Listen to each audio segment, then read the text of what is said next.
Bonjour à toutes et à tous, bienvenue sur Soldats du Salut et bienvenue dans un nouvel épisode qui va parler des ordres et règlements pour soldats. Et nous sommes toujours dans la section 3 du chapitre 1 qui parle spécifiquement justement des ordres et règlements pour soldats. Et nous sommes à l'article 2 et l'article 2 dit la chose suivante. Par ailleurs, il faut aux soldats d'aujourd'hui une foi robuste en Dieu, cet esprit de consécration absolue au Seigneur et cette détermination fervente de vivre à sa gloire et pour le salut des hommes, dont les premiers ordres et règlements pour soldats faisaient souvent état.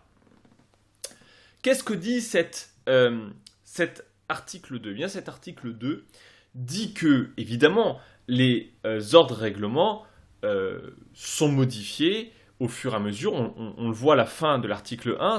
La fin de l'article 1 dit, évidemment, le monde change et donc la marche du soldat dans le monde ne peut pas être la même qu'il y a 150 ans, ni il y a 100 ans, ni il y a 50 ans. C'est évident que ça va se modifier. Mais il faut faire très attention sur un point. C'est que très souvent, quand on parle de remettre au goût du jour les ordres règlements, par exemple, ce que j'entends très souvent, souvent d'ailleurs de la part de gens qui ne savent pas très bien ce qu'il y a dans les ordres règlements, je suis tout à fait d'accord que régulièrement il faut réviser, et pas simplement réviser le langage, le mettre en français plus courant par exemple, mais aussi réviser le fond parce que, par exemple, des fois aujourd'hui on est, surtout dans une société qui évolue de plus en plus rapidement, eh bien on est confronté à des problématiques qui n'existaient pas même il y a 10 ans. Et dans lequel il nous faut être au clair sur comment vivre cette problématique dans un esprit de combat spirituel.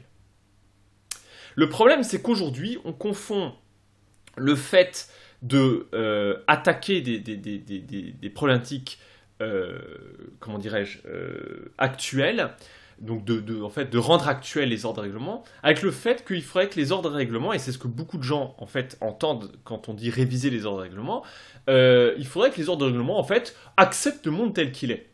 Et souvent, en fait, c'est un petit peu ça la chose. Oui, oh, c'est vieillot, il faudrait tout simplement, eh bien que, en fait, les ordres et règlements sont une espèce de capitulation face à l'esprit du monde. Hein, on capitule, voilà, tout va bien, plus besoin d'être en guerre. Alors si c'est ça, je pense qu'il ne faut surtout pas réviser les ordres et règlements. Les ordres et règlements doivent toujours rester dans justement cet esprit de combat, cet esprit missionnaire. Et c'est ça que dit l'article 2. L'article 2 dit, les ordres et règlements dès le départ, en fait, développaient cet esprit missionnaire. Cet esprit missionnaire qui est caractérisé par une foi robuste en Dieu, une foi courageuse en Dieu, qui fait face au monde, qui justement ne veut pas capituler, mais j'ai envie de dire, durcit sa face, c'est une expression qu'on dit chez Jésus quand il regarde Jérusalem, quand il avance vers Jérusalem, il durcit sa face, c'est-à-dire que voilà, il tient face à l'adversité du monde, un esprit aussi de consécration absolue, une vie de sainteté, que toute notre vie, comme dit Paul, que l'on vive ou que l'on meure, c'est pour le Seigneur, et c'est pas pour notre propre plaisir que l'on vit, mais c'est pour le Seigneur, nous sommes consacrés à Dieu, c'est ce que d'ailleurs Paul dit dans une des lettres à Timothée, où il dit, vous savez, t'es un peu comme un soldat, comme quoi ça sort pas de nulle part, t'es un peu comme un soldat, s'il veut faire plaisir à celui qui l'a enrôlé, ne peut pas s'embarrasser des affaires de ce monde, de ses affaires privées. On vit pour celui qui nous a enrôlés. Et puis, troisièmement, une détermination fervente à vivre pour sa gloire et pour le salut des hommes, c'est-à-dire tout simplement, au fond, cette passion des âmes en premier Dieu, ça vient pas de nous, ça vient de Dieu, en fait, tout simplement, c'est partager la passion que Dieu a pour sa créature qui le rejette.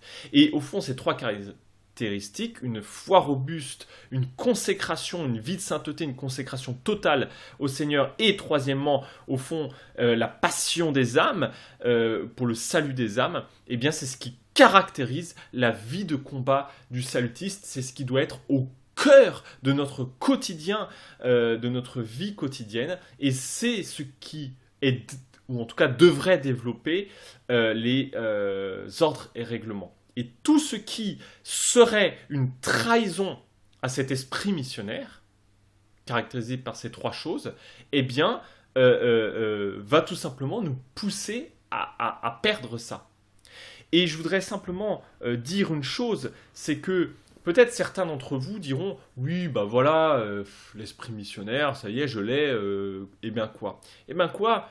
Simplement que c'est très facile de perdre l'esprit missionnaire. On ne se rend pas compte comment on perd très facilement l'esprit missionnaire. L'esprit missionnaire, il faut tout le temps le réactiver, tout le temps ne pas le perdre de vue. Je vous assure que c'est d'une facilité sans nom de perdre cet esprit missionnaire.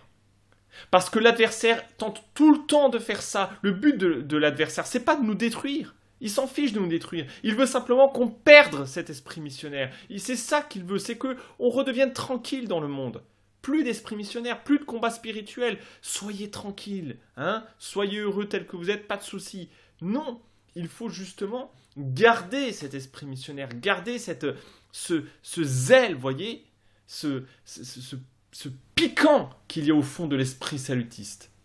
Et c'est quelque part notre combat quotidien, c'est de toujours maintenir cet esprit missionnaire. Et je vous assure, c'est très facile de le perdre dans notre vie quotidienne, dans la routine quotidienne, dans la routine de la vie de son poste. Au bout d'un moment, simplement, on fait les choses parce qu'il faut faire les choses, on fait tourner les choses, on est pris par plein de problématiques à droite, à gauche, on est peut-être accablé par des choses qui nous font perdre cet esprit missionnaire.